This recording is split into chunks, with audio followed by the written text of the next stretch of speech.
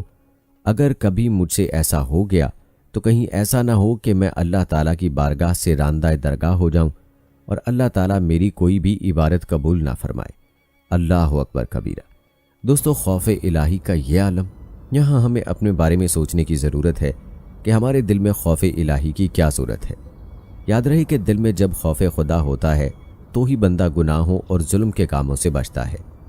جب انسان کے دل سے خوف خدا ہی جاتا رہے تو انسان کی گناہوں پر جرأت ہونے لگتی ہے اور انسان اللہ سے دور ہو جاتا ہے۔ پیارے دوستو، یاد رہے کہ اولیاء اکرام کے واقعات بیان کرنے کا مقصد اصل میں یہی ہوتا ہے کہ ان کے حالات و واقعات جاننے کے ساتھ ساتھ ہم اپنا محاسبہ بھی کرتے رہیں کہ ہم اللہ رب العزت کی کتاب میں کہاں موجود ہیں۔ ہمیں بھی کوشش کرنی چاہیے کہ ان واقعات کو سن کر اللہ کا تقرب حاصل کرنے کی کوشش کریں اور اپنے نفس کی اصلاح کریں۔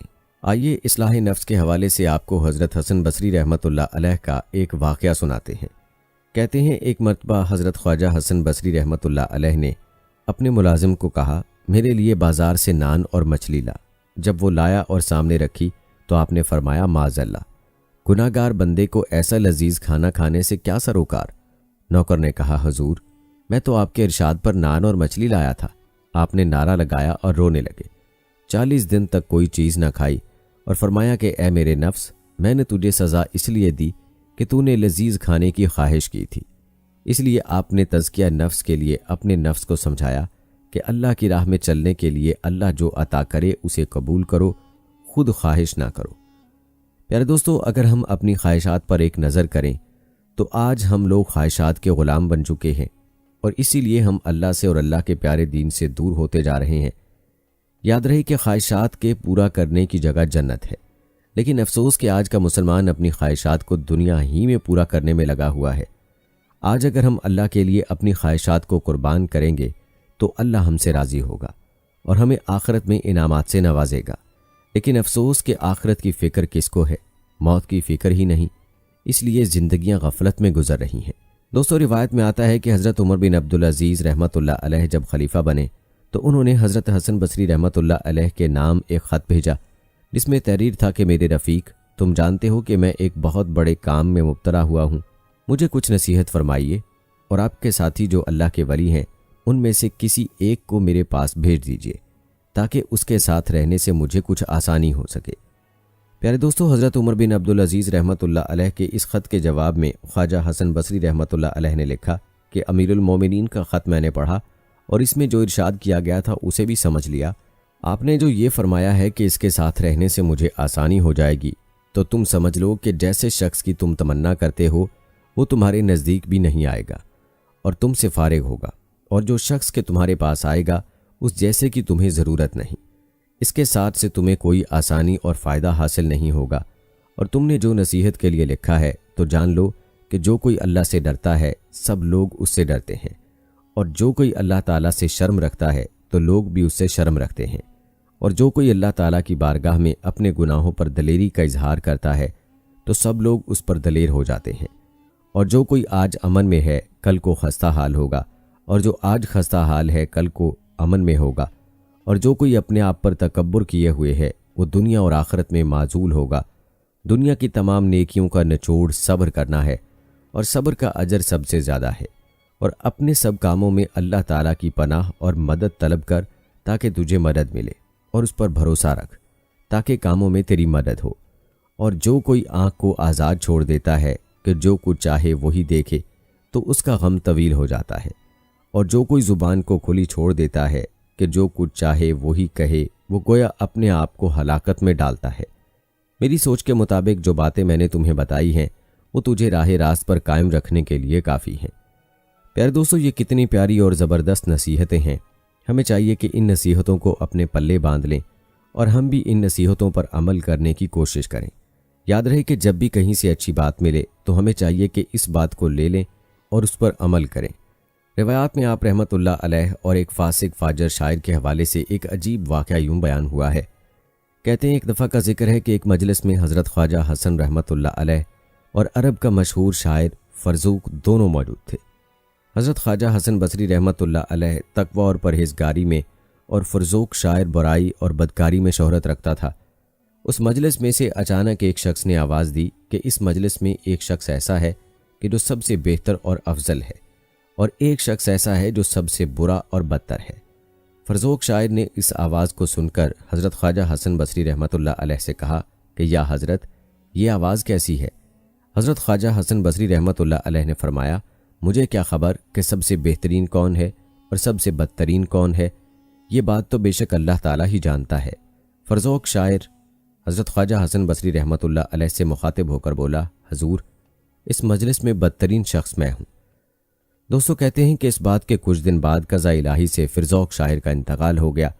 عارفین میں سے ایک شخص نے اس کو عالم ارواح میں دیکھا اور اسے پوچھا کہ تم پر کیسی گزری اور تیرے ساتھ اللہ تعالیٰ نے کیا معاملہ کیا؟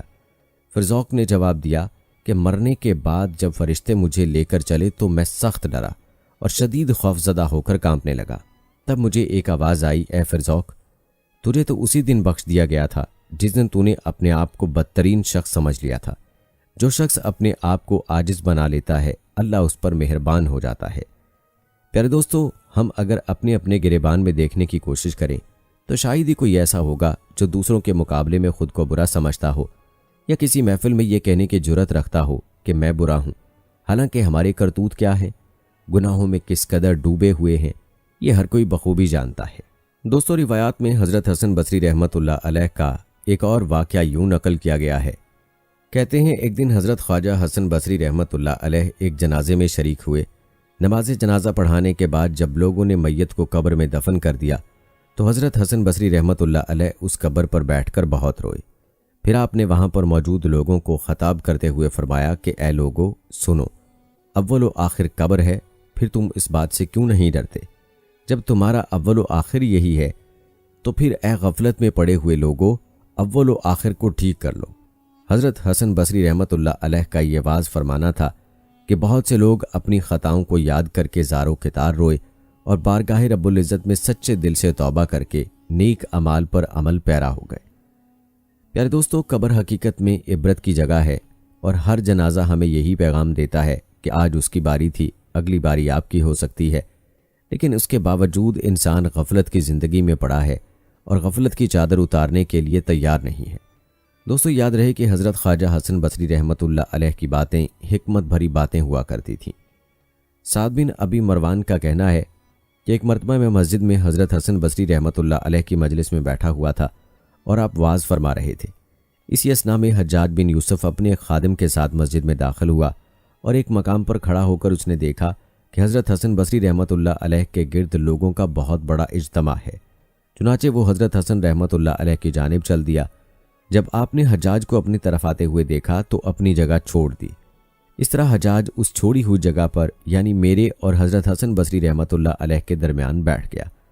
حضرت حسن بصری رحمۃ اللہ علیہ نے حجاج کی طرف بالکل توجہ نہ فرمائی اور اسی طرح واز فرماتے رہے جیسا کہ ہر روز فرماتے تھے۔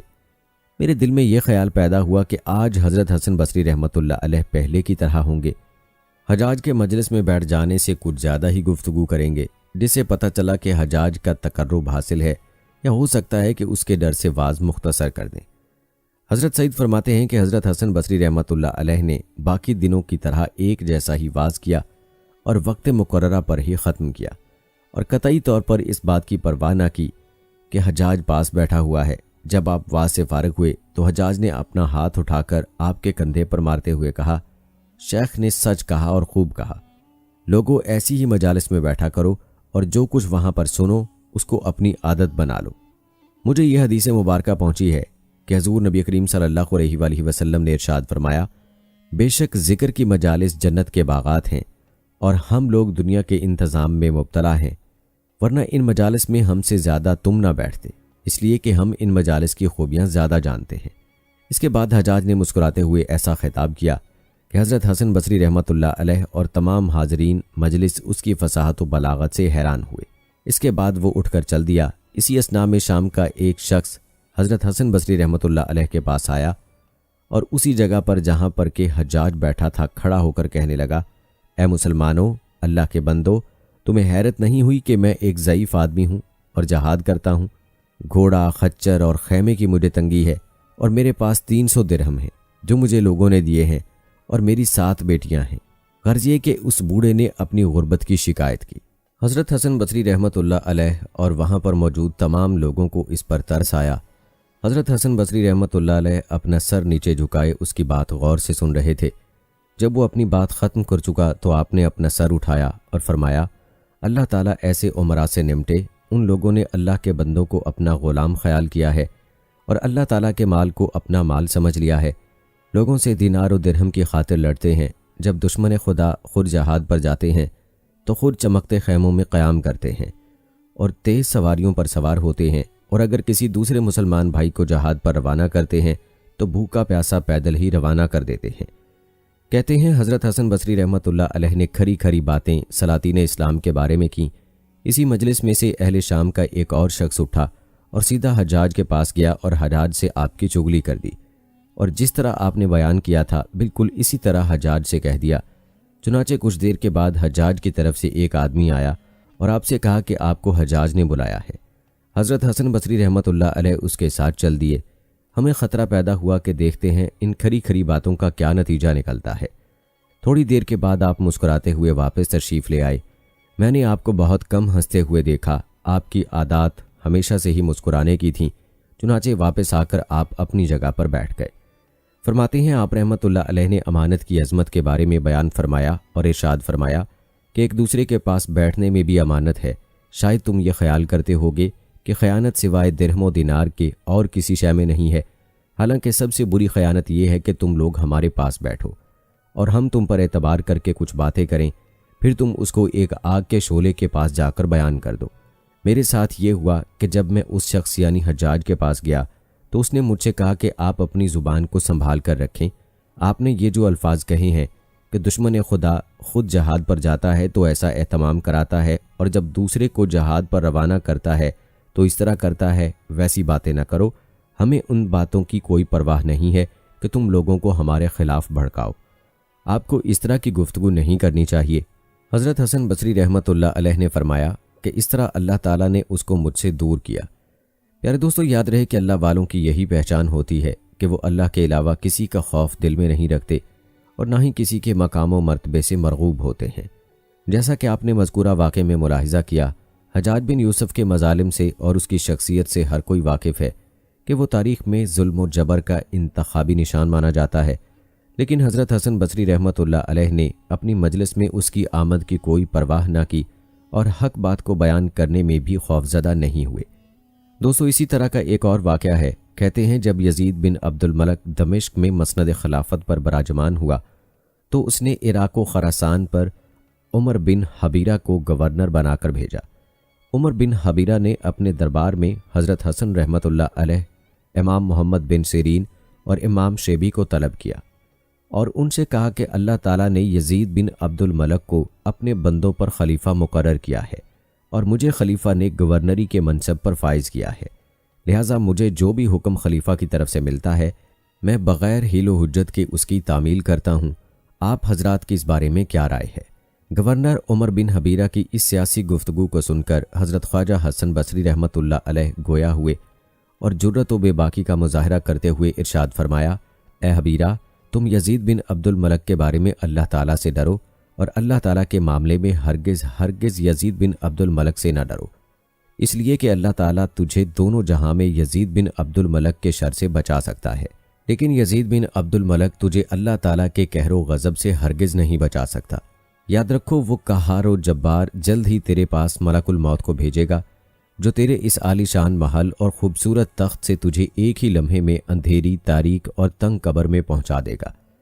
وہاں پر تجھے سوائے تیرے اعمال کے کوئی کام نہیں دے گا، اس لیے تو اللہ تعالیٰ کے فرمان کے خلاف کسی بادشاہ کے حکم کو نہ مان، کیونکہ خالق کی معصیت میں کسی مخلوق کی فرما برداری قطعی طور پر روا نہیں ہے۔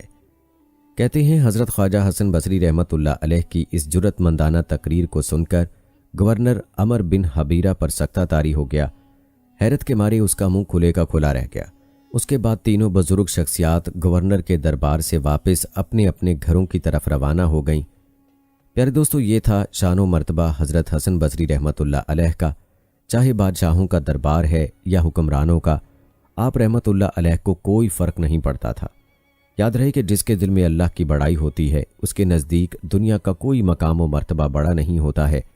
دنیا کے تمام عہدے اس کے نزدیک زیرو ہوتے ہیں، اور یہی اللہ والوں کی شان ہوتی ہے کہ وہ ہر کسی کے سامنے حق کو بیان کرتے ہیں۔ روایات میں آتا ہے کہ حضرت خواجہ حسن بصری رحمۃ اللہ علیہ نے ایک حکایت بیان کی کہ بنی اسرائیل میں ایک عزت فروش ملکہ نامی عورت تھی، جس کے حصے میں حسن کا تہائی حصہ آیا تھا۔ اپنے پاس آنے کے لیے لوگوں سے کم از کم 100 دینار وصول کرتی تھی۔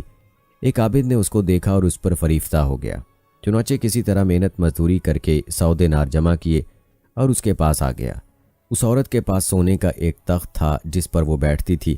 عابد نے کہا، مجھے تیرا حسن پسند آ گیا ہے، اس لیے میں نے بڑی محنت سے 100 دینار اکٹھے کیے اور یہاں آیا ہوں۔ فاحشہ عورت نے عابد کو بھی اپنے ساتھ تخت زریں پر بٹھایا۔ عابد کو اس وقت اچانک قیامت میں اللہ تعالیٰ کے روبرو کھڑا ہونا یاد آ گیا اور اس کا جسم تھر تھر کانپنے لگا اور بولا، مجھے جانے دو اور یہ دینار تم لے لو، کیونکہ میں یہ تمہارے لیے لے کر آیا ہوں۔ مگر عورت کہنے لگی کہ یکدم آخر تمہیں کیا ہو گیا ہے؟ تم تو یہ کہتے تھے کہ میرا حسن تمہیں پسند آ گیا ہے اور اب بھاگ رہے ہو۔ عابد کہنے لگا کہ تمہارے تخت پر بیٹھنے سے مجھے قیامت کا منظر یاد آ گیا ہے اور میں قیامت کے دن اللہ کے حضور کھڑے ہونے سے ڈر گیا ہوں۔ اب میرے لیے تم کوئی پسندیدہ نہیں رہی ہو، یعنی میری سوچ بدل گئی ہے۔ مگر عورت کہنے لگی، اگر تم اپنی بات میں سچے ہو تو میں اب تمہارے سوا کسی کو شوہر نہیں بناؤں گی۔ مگر عابد کا دل نہ مانا اور وہ مسلسل کہتا رہا کہ خدا کے لیے اب مجھے یہاں سے جانے دو۔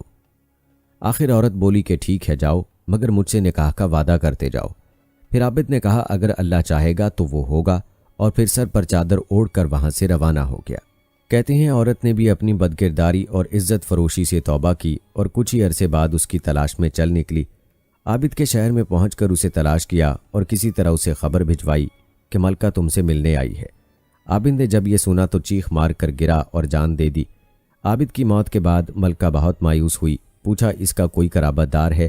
لوگوں نے بتایا کہ اس عابد کا ایک بھائی ہے، وہ بھی فقیر ہے۔ کہتے ہیں ملکہ نے عابد کی محبت میں اس کے بھائی سے نکاح کیا، جس سے اس کے 7 بیٹے پیدا ہوئے اور سب کے سب نیک اور صالح پرہیزگار ہوئے۔ اور حضرت خواجہ حسن بصری رحمۃ اللہ علیہ نے اس حکایت سے یہ بات اخذ کی کہ جو شخص رزق میں حلال کمائے گا، اللہ تعالیٰ اسے برائیوں سے محفوظ رکھے گا۔ اللہ اکبر کبیرہ۔ پیارے دوستو، بہت ہی گہرا سبق ہے حضرت خواجہ حسن بصری رحمۃ اللہ علیہ کی بیان کردہ حکایت میں، اور جو سبق اس سے آپ نے اخذ فرمایا ہے اس پر بھی ہمیں سوچنے کی ضرورت ہے، بلکہ اپنا محاسبہ کرنے کی ضرورت ہے۔ آج ہر کوئی یہ کہتا ہے کہ پیسہ آئے چاہے جیسا آئے، تو یاد رہے کہ کمائی کا حلال ہونا بہت ہی ضروری ہے۔ کمائی حلال نہ ہوگی تو زندگی میں پریشانیاں ہوں گی، بے چینی ہوگی، سکون نہیں ہوگا، ہر کوئی آپ کا نافرمان ہوگا۔ اور اگر کمائی حلال ہے تو زندگی پرسکون ہوگی اور ہر کوئی آپ کی تابعداری کرے گا۔ اور یاد رہے کہ حرام کمائی پر تو کوئی عبادت بھی قبول نہیں، اس لیے چاہیے کہ اپنی کمائی کے بارے میں علماء سے پوچھا جائے اور حرام سے خود کو بچانے کی کوشش کی جائے۔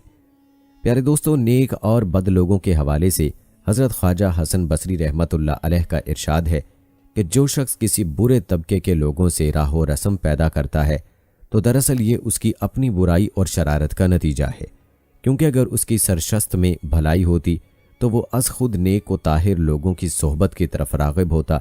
چنانچہ ہر برے آدمی کو کسی دوسرے شخص یا صحبت پر الزام لگانے کی بجائے اپنے آپ کو ملامت کرنا چاہیے کہ وہ اپنی نااہلیت و نالائکی کے سب برائی کے کنویں میں گرا۔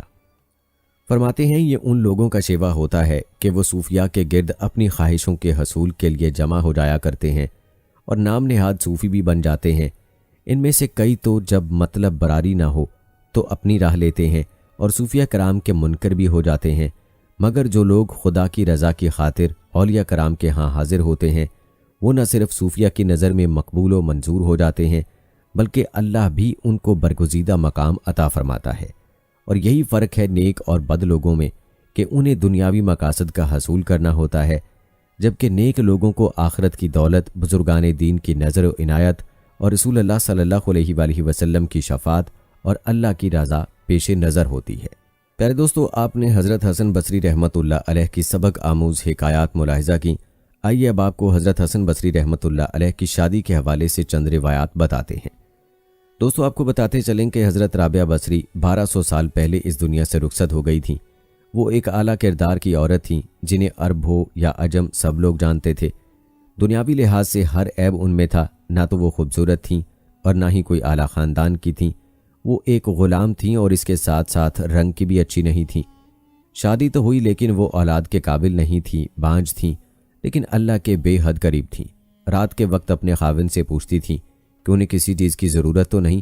اگر وہ کہتے کہ نہیں تو رابعہ بصری جائے نماز پر کھڑی ہو جاتیں اور فجر کی اذان تک اللہ کی عبادت کرتی رہتیں، لیکن وہ جوانی میں ہی بیوہ ہو گئیں۔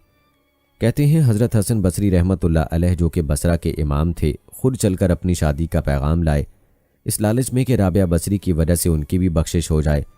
رابعہ بصری نے فرمایا کہ میرے 4 سوالوں کا جواب دے دیں، میں آپ سے شادی کر لوں گی۔ انہوں نے پوچھا، نمبر 1، میں جنتی ہوں یا دوزخی؟ جواب آیا کہ میں تو کچھ نہیں کہہ سکتا۔ نمبر 2، کہنے لگیں کہ یہ بتاؤ کہ جب اللہ تعالیٰ قیامت میں اعمال نامے اٹھائے گا تو کسی کے سیدھے ہاتھ میں آئے گا تو کسی کے الٹے ہاتھ میں، میرے سیدھے ہاتھ میں آئے گا یا الٹے ہاتھ میں؟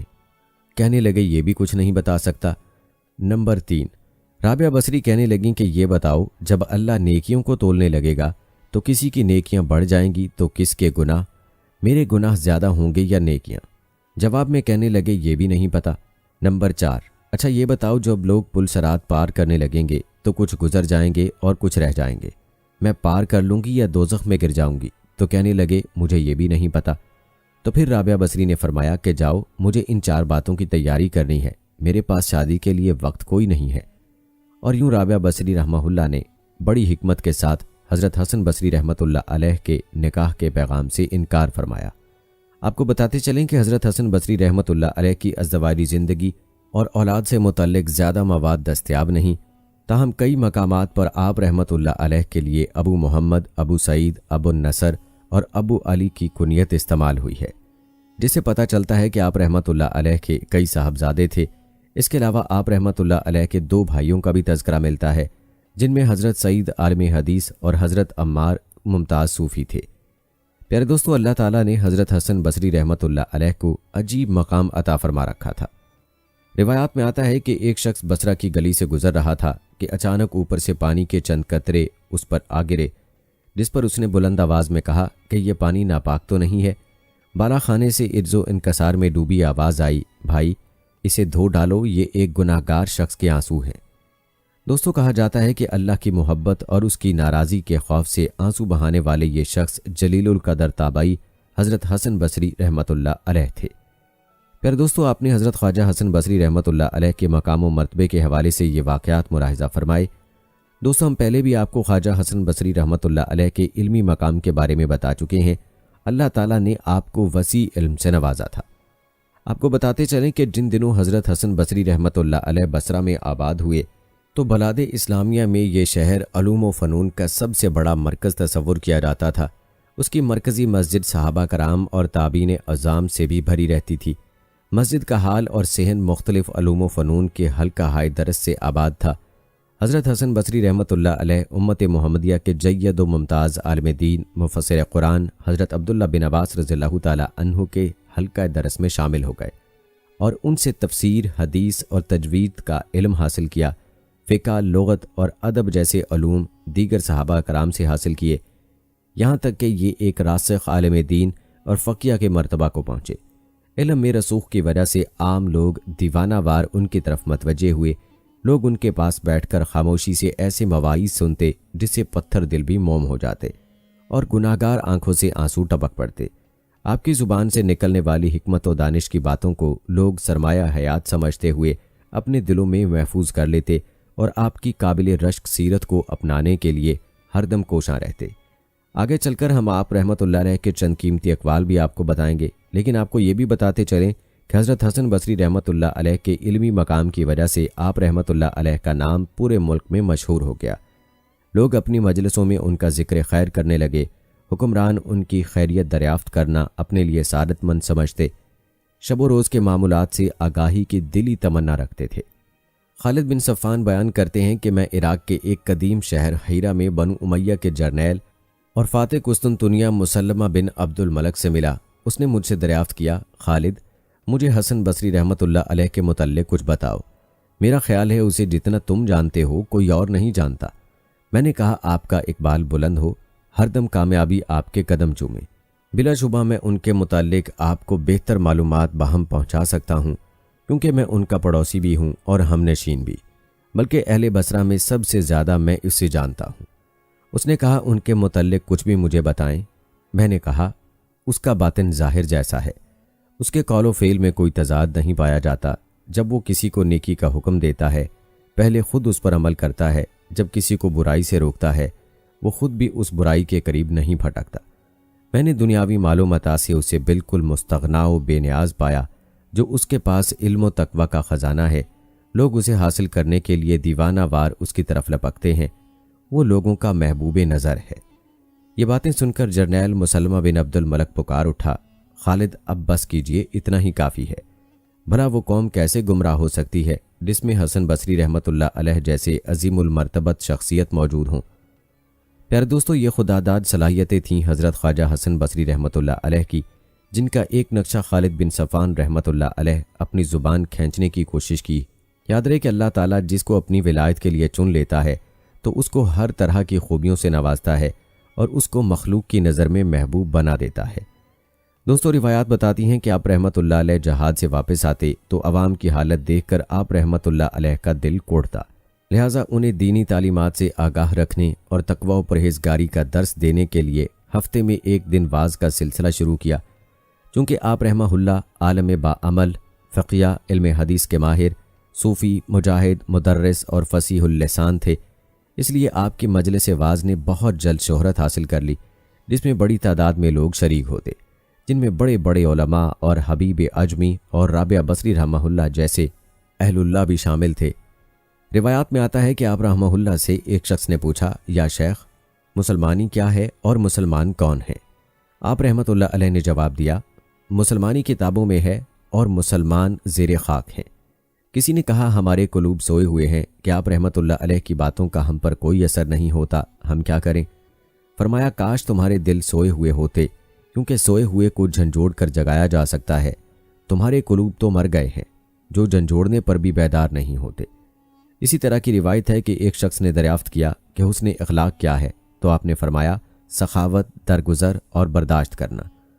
پیارے دوستو، آپ رحمۃ اللہ علیہ فرمایا کرتے، آدمی کی مروت اس کی زبان کی سچائی، اپنے بھائیوں کا بوجھ اٹھانا، اہل زمانہ کے لیے بھلائی عام کرنا اور اپنے پڑوسیوں کو تکلیف دینے سے رکنا ہے۔ فرمایا، جن میں 4 چیزیں ہوتی ہیں اللہ تعالیٰ انہیں جنت میں داخل فرماتا ہے اور اپنی رحمت ان پر عام کر دیتا ہے۔ والدین کے ساتھ نیکی، اپنے مملوک یعنی ملازم کے ساتھ نرمی، یتیم کی کفالت اور کمزور کی مدد۔ کہتے ہیں ایک شخص آپ رحمۃ اللہ علیہ کی مجلس میں آیا اور خشک سالی کی شکایت کی۔ آپ رحمۃ اللہ علیہ نے اسے استغفار کی تلقین کی۔ کچھ دیر بعد دوسرا شخص آیا، اس نے بے اولادی کی شکایت کی۔ آپ رحمۃ اللہ علیہ نے اسے بھی استغفار کی تلقین کی۔ کچھ دیر بعد ایک اور شخص آیا جس نے فقر و فاقے اور تنگ دستی کی شکایت کی۔ آپ رحمۃ اللہ علیہ نے اسے بھی استغفار کی تلقین کی۔ کسی نے اظہار تعجب کیا کہ سب کے الگ الگ مسائل ہیں مگر جواب ایک ہی ہے۔ تو امام بصری رحمۃ اللہ علیہ نے فرمایا، کیا تم نے قرآن پاک کی سورہ نوح کی یہ آیات نہیں پڑھی جن کا ترجمہ ہے، چنانچہ میں نے ان سے کہا، یعنی حضرت نوح علیہ السلام نے اپنی قوم سے، کہ اپنے پروردگار سے مغفرت مانگو، یقین جانو وہ بہت بخشنے والا، وہ تم پر آسمان سے خوب بارشیں برسائے گا اور تمہارے مال اور اولاد میں ترقی دے گا اور تمہاری خاطر نہریں مہیا کر دے گا۔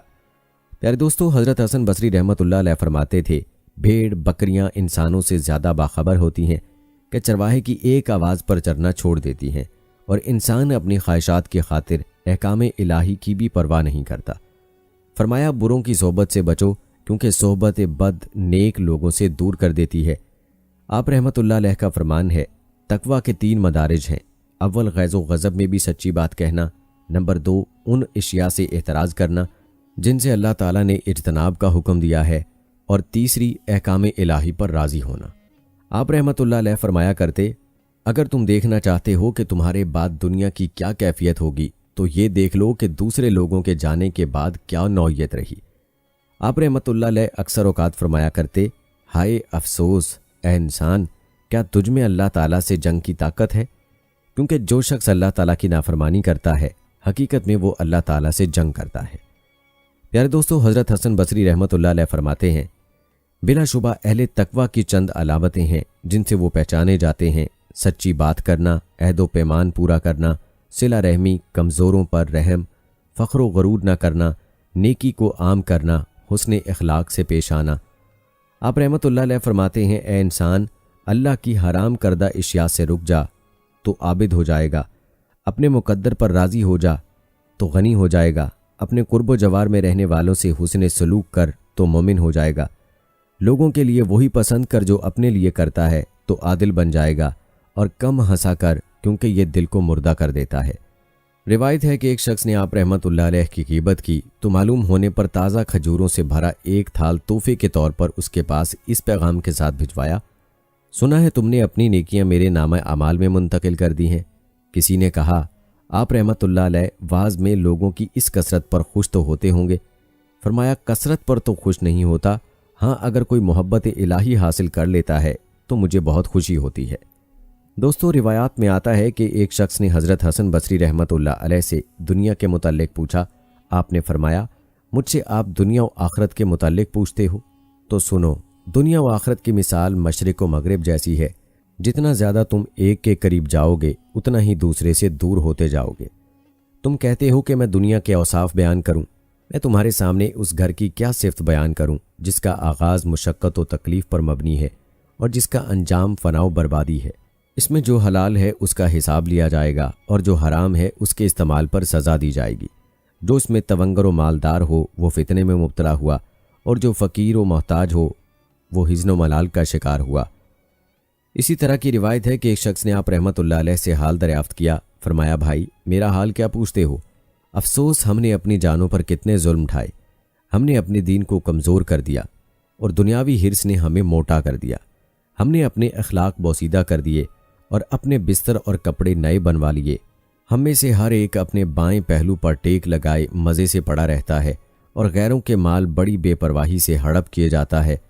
پھر فرمایا، تیرا کھانا چھینے ہوئے مال سے تیرا دوسرے ناداروں سے کام لینا بیکار ہے۔ پھر تو نمکین کے بعد میٹھا کھانے کے لیے منگواتا ہے، ٹھنڈے کے بعد گرم پیتا ہے، خشک کے بعد تر کھجوریں کھاتا ہے، یوں پاپی پیٹ میں درد اٹھتا ہے اور قے آنے لگتی ہے، پھر گھر میں شور مچاتا ہے کہ جلدی چورن لاؤ تاکہ کھانا ہضم ہو جائے۔ اے گھٹیا نادان، اللہ کی قسم تو اپنے دین کے سوا کچھ بھی ہضم نہیں کر سکے گا۔ ارے احمق، تیرا پڑوسی کہاں اور کس حال میں ہے؟ تیری قوم کا بھوکا یتیم کہاں ہے؟ وہ مسکین کہاں ہے جو تیری طرف دیکھتا رہتا ہے؟ وہ مخلوق کہاں ہے جس کی نگرانی اور دیکھ بھال کی اللہ تعالیٰ نے تجھے وصیت کی تھی؟ کاش تجھے علم ہوتا کہ تو محض ایک گنتی کا ہنسا ہے۔ جب ایک دن کا سورج غروب ہوتا ہے تو تیری زندگی کا ایک دن کم ہو جاتا ہے۔ پیارے دوستو، یہ چند اقوال تھے حضرت حسن بصری رحمۃ اللہ علیہ کے۔ چلیے اب تذکرہ کرتے ہیں حضرت حسن بصری رحمۃ اللہ علیہ کے وصال کی۔ یاد رہے کہ آپ رحمۃ اللہ علیہ کا وصال یکم رجب 110 ہجری کو 89 برس کی عمر بصرہ میں ہوا۔ وہیں آج بھی آپ رحمۃ اللہ علیہ کا مزار موجود ہے۔ بعض نے تاریخ وفات 4 محرم الحرام 111 ہجری بمطابق 28 اپریل 729 بھی تحریر کی ہے۔ تعبیر رویا کے امام حضرت محمد بن سیرین کو کسی نے کہا، میں نے خواب دیکھا کہ ایک پرندے نے مسجد سے سب سے بہترین کنکر لے لی۔ تو حضرت ابن سیرین نے فرمایا، اگر تمہارا خواب سچا ہے تو یہ حضرت حسن بصری رحمۃ اللہ علیہ کی موت ہے، کیونکہ وہی ہمارے درمیان مسجد میں سب سے بہتر ہیں۔ چند دن بعد ہی آپ رحمۃ اللہ علیہ کے انتقال کی خبر آ گئی۔ نماز جمعہ کے بعد آپ رحمۃ اللہ علیہ کی نماز جنازہ پڑھائی گئی تو پورا بصرہ امڑ آیا۔ کہا جاتا ہے کہ بصرہ میں یہ پہلا موقع تھا جب جامع مسجد میں عصر کی نماز نہیں پڑھی گئی، کیونکہ تمام لوگ جنازے کے ساتھ چلے گئے تھے اور نماز پڑھنے کے لیے مسجد میں کوئی شخص نہیں تھا۔ اللہ رب العزت سے دعا ہے کہ اللہ تعالی ہمیں اولیاء کی سچی محبت نصیب فرمائے اور اولیاء کے نقش قدم پر چلنے کی توفیق عطا فرمائے اور ہمارا حشر انہی اللہ والوں کے ساتھ فرمائے، آمین ثم آمین۔ دوستو، یہ تھی ہماری آج کی ویڈیو۔ جانے سے پہلے ویڈیو کو ضرور شیئر کیجیے گا۔ اگر آپ نے ابھی تک ہمارا چینل سبسکرائب نہیں کیا ہے تو ابھی سبسکرائب کر لیں، بیل نوٹیفیکیشن کو بھی آن کر لیں تاکہ لیٹسٹ اپلوڈ ہونے والی ویڈیوز آپ تک بر وقت پہنچتی رہیں۔ مجھے اگلی ویڈیو تک اجازت دیں۔ فی امان اللہ۔